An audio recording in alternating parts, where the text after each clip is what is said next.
Hello friends, welcome to all. स्वागत है आप सभी का मेरे इस वीडियो में। आज के इस वीडियो में बात करेंगे परसेंटेज के बारे में।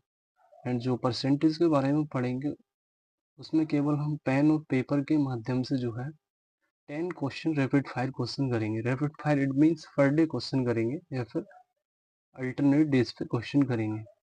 और बात की जाए जो हमारी बुक है, वो जो बुक आप देख सकते हैं ये है SD यादव। ठीक है ना, SD यादव बुक है।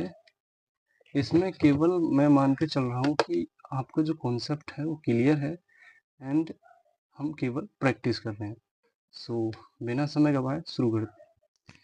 देखिए, सबसे पहला क्वेश्चन है हमारा ए बी से 40% कम है तथा बी ए से कितना प्रतिशत अधिक है।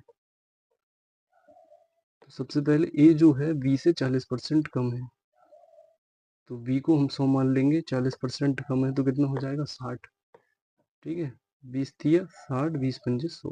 कह रहे हैं बी ए से कितना प्रतिशत अधिक है, यानी कि जो बी है वो कितना अधिक है, ए से 2 अधिक है। ठीक है ना, किससे, ए से। तो 2/3। 2/3 को अगर हम फ्रैक्शन में बनाएंगे तो 1/3 का मान होता है 33 से 1/3% एंड 2 से मल्टीप्लाई होगी तो हो जाएगा 66 से 2/3%। ठीक है ना, ये पहले क्वेश्चन का आंसर हो जाएगा। देखिए, अब सेकंड सवाल की बात की जाए तो सेकंड सवाल सेम सवाल है जिसको हम नहीं करेंगे। अब बात की जाए थर्ड सवाल। थर्ड सवाल आपको करना है, ठीक है ना। तो इसके बारे में बात करेंगे हम। सेकंड सवाल यानी कि जो थर्ड सवाल, किसी वस्तु के मूल्य में 10% की कमी की गई, इसके पुराने मूल्य पर, ठीक है ना, लाने के लिए, पुराने मूल्य पर लाने के लिए कितने प्रतिशत की वृद्धि करनी होगी। तो इस प्रकार सवाल को हम 10% की जो फ्रैक्शन होती है वो होती है हमारी 1/10। ठीक है ना, तो कमी की गई यानी कि 10/9।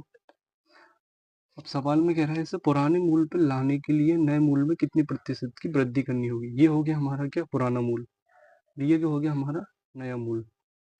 तो नए मूल्य में कितने प्रतिशत की वृद्धि करनी होगी पुराने मूल्य को लाने के लिए। तो कितने की करनी होगी, 1 की। ठीक है, किसमें, पुराने मूल्य पे। तो 1/9 की जो फ्रैक्शन वैल्यू होती है वो होती है 11 सही 1/9%। या फिर अगर हम दशमलव में बात करेंगे तो 11.11%। ये हो गया हमारा थर्ड सवाल। ठीक है ना, ठीक उसी प्रकार जो फोर्थ सवाल है सेम सवाल है। ठीक है नहीं, ये आप करेंगे। अब बात कीजिए जो 5 नंबर के सवाल है, इसके बारे में जानिए। ठीक है, 5 नंबर का सवाल है, इसके बारे में जानिए।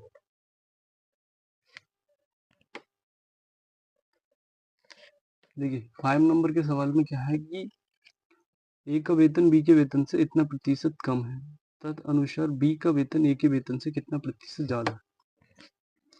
तो सबसे पहले पता होना चाहिए 33 सही 1/3% की जो फ्रैक्शन वैल्यू होती है वो होती है हमारी 1/3%। कम की बात कर रहे हैं तो ए का वेतन, पहले ए बी मान लेंगे। ठीक है ना, ए का वेतन बी के वेतन से इतना प्रतिशत कम है। बी का वेतन मान लीजिए 3 है तो ए का वेतन कितना है, 1 कम है, 2 है। अब तदनुसार बी का वेतन ए के वेतन से कितना प्रतिशत अधिक है। बी का जो वेतन है वो ए के वेतन से कितना प्रतिशत अधिक है। तो कितना अधिक है, 1 अधिक है। किससे, ए से।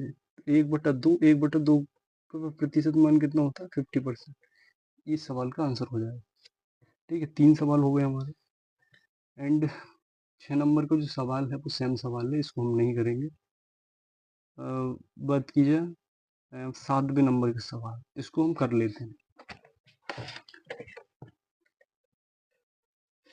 देखिए 7वें नंबर का जो सवाल है वो क्या है, 7वें नंबर का सवाल है कि ए का वेतन बी के वेतन से 50% अधिक है, तो बी का वेतन ए के वेतन से कितना प्रतिशत कम होगा। सबसे पहले मैं इसके बारे में बताऊंगा बेसिक से। ठीक है ना, तो ए का वेतन बी के वेतन से कितना प्रतिशत अधिक है, 50%। तो मान लीजिए ये कितना है, 100 है। ठीक है, और ये 50 अधिक कितना हो जाएगा, 150। 5 ये 15, 5 दूनी 10। अब क्या है, बी का वेतन, जो बी का वेतन है वो ए के वेतन से कितना प्रतिशत कम है। बी का वेतन ए के वेतन से तो कितना कम है, 1। 1/3, 1/3 का मान कितना होता है हमारा 33 सही 1/3%। ये हो गया हमारा 4th नंबर का सवाल हो गया, ठीक है ना। अच्छा, इसके लिए ट्रिक क्या है, अगर मान लीजिए आपको इस तरह का सवाल दिया जाए तो आप क्या करेंगे, R/100 plus minus R into 100, ठीक है। प्लस माइनस का मतलब क्या है, अगर अधिक की बात की जाए तो प्लस लगा देंगे, माइनस की बात की जाए, ठीक है, या कमी की बात की जाए तो माइनस लगा देंगे। जैसे ये क्या था 50, R का मान क्या है, बड़ा हुआ मान, तो 50/100 प्लस 50, ठीक है 100, ये कितना हो जाएगा 5×3 = 15, और 100 को 3 से भाग देंगे तो कितना हो जाएगा 33 सही 1/3%, ये मान हो जाएगा, ठीक है। 4 सवाल हो गए। अब बात करेंगे नवा सवाल, ठीक है ना। नवा सवाल है जो कि हमारा कौन सा नवा सवाल ये है, एक दूध का मूल्य 60 प्रति किलोग्राम से बढ़कर कितना 70 प्रति किलोग्राम हो जाता है, तो एक व्यक्ति को दूध की कितनी खपत कम कर देनी चाहिए उसका खर्चा समान रहे, ठीक है। इस प्रकार के देखिए सवालों में क्या करना पड़ता है हमारे लिए, जैसे एक्सपेंडिचर होता है हमारा, ठीक है, ये हो गया प्राइस इनटू कंजप्शन। अगर मान लीजिए आपने किसी वस्तु का खर्चा कितना है, मान लीजिए 20% बढ़ गया, तो इसका मतलब क्या हो गया 5 पे एक चीज बढ़ गई, तो 5 से कितना हो गया 6, ठीक है। तो कंजप्शन क्या हो जाएगा, अगर आपको खर्चा समान करना है तो उल्टा हो जाएगा, 5 से 6, यानी कंजम्पशन पहले आप 6 वस्तु की खपत कर रहे थे, बाद में कितनी खपत करनी पड़ेगी 5 की, तो कितना हो जाएगा हमारा जो एक्सपेंडिचर 6×5 = 6×30 तब समान होगा। तो इससे निष्कर्ष ये निकला कि अगर एक्सपेंडिचर क्या है समान है, ठीक है ना, एक्सपेंडिचर समान करना है, ठीक है। एक्सपेंडिचर यदि समान है तो क्या होगा, जो प्राइस होगा, ठीक है ना, प्राइस क्या होगा कंजप्शन का उल्टा होगा, प्राइस जो होगा कंजप्शन का उल्टा होगा, ये आपको पता होना चाहिए। ये वही सवाल है, जैसे मान लीजिए मूल्य जो है प्राइस दे रखा है, ये है कि दूध का मूल्य 60 रुपये प्रति किलोग्राम से बढ़ 70 रुपये प्रति किलोग्राम हो जाता है, ठीक है ना। तो ये प्राइस है हमारा, प्राइस कितना है 60 से 70, तो कंजप्शन कितना हो जाएगा, कंजप्शन हो जाएगा हमारा 70 से 60, जब तो 6×7=42 जो एक्सपेंडिचर समान रहेगा।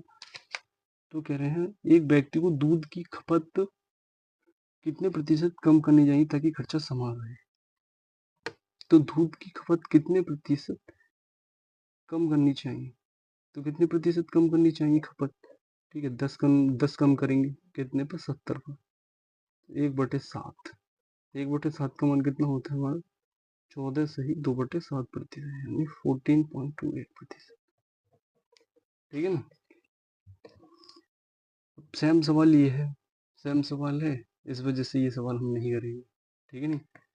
एंड ये भी सेम सवाल है, अगर आप चाहते तो ये सवाल मैं करा देता। देखिए ये सवाल क्या है हमारा, ये है एक तेल की कीमत 25% की वृद्धि की जाती है उसको बजट को बनाए रखने के लिए, यानी कि उसके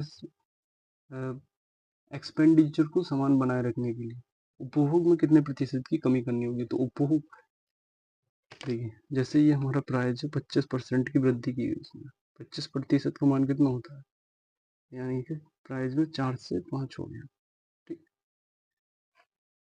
अच्छा कंजप्शन क्या हो जाएगा, उल्टा हो जाएगा, क्योंकि हमारा क्या है जो बजट क्या है समान रखना है, यानी कि जो एक्सपेंडिचर है जो खर्चा है वो हमें समान रखना है, तो वह कितने प्रतिशत की कमी हो जाएगी, तो 1/5, 5 पर 1 की कमी हो जाएगी, 1/5 का मान होता है 20%, तो खपत में कितने प्रतिशत की कमी हो जाएगी 20%।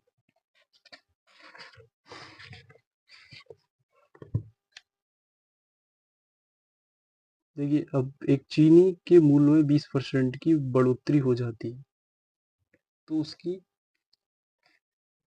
खपत में कितनी प्रतिशत की कमी की जाए कि चाय पर होने वाले व्यय में कोई वृद्धि ना हो, ठीक है। ये भी सेम सवाल है, ठीक है। अच्छा इसकी बात करते हैं 14 नंबर का सवाल इसके बारे में, इसमें क्या, ए का वेतन बी के वेतन से 30% अधिक है, तो ए के वेतन के संदर्भ में बी के वेतन की प्रतिशत कमी है। ठीक है, ए का वेतन बी के वेतन से 30% अधिक है। जैसे मान लीजिए बी का वेतन क्या है, 100 है, तो ये कितना अधिक है, 30 अधिक है। तो कह रहे हैं ए के संदर्भ में बी के वेतन की प्रतिशत कमी। ए के संदर्भ में, ए के संदर्भ में ए को हमें नीचे रखना है, बी में कितने प्रतिशत की कमी है, तो कितना कम है, ये 30 कम है। ठीक है, तो 30/13 बात की जाएगी 3/13। ठीक है, 3/13 का हम मान निकालेंगे, कितना होगा भाई, 3/13 तो 300। ठीक है, 13 दूनी 26, 26 बचे 4, 13 3 39, ये हो जाएगा 23 से 1/3%। ठीक है ना। अब ये है सेम, यही है एक्सपेंडिचर बराबर क्या होता है हमारा, प्राइस इनटू कंजप्शन। उसी पर आधारित ये सवाल है, हमारे 16 नंबर का सवाल है। ठीक है ना। आज के लिए हम इतना ही रखते हैं। ठीक है ना, अगली बार क्या है, 10 पूर्ण सवाल करेंगे। ये सवाल लास्ट सवाल है हमारा। एक पंखे के मूल्य को 40% कम करने पर, ठीक है, मूल्य यानी कि प्राइस में क्या है, 40% की कमी की जा रही है। तो 40% का मान क्या होता है, 2/5, यानी कि कोई वस्तु 5 की है तो उसे 2 की कमी करके 3 में की जा रही है, और उसकी बिक्री में इतनी प्रतिशत बढ़ जाती है। बिक्री यानी कि जो कंजप्शन है उसका 50% बढ़ जाता है, 1/2। ठीक है, 2 से 3, तो उसके राजस्व में कितने प्रतिशत की वृद्धि या कमी होगी। तो राजस्व यानी कि जो एक्सपेंडिचर है वो कितना हो जाएगा, 10, 3 3 9। पहले कितना था, 10, बाद में कितना होगा, 9। तो कितने की कमी हो जाएगी, 1 की, कितने पर, 10 पर। तो 1/10 का मान कितना होता है, 10% की क्या हो जाएगी, कमी हो जाएगी। तो आज की इस वीडियो में इतना ही। So thank you so much for watching this video.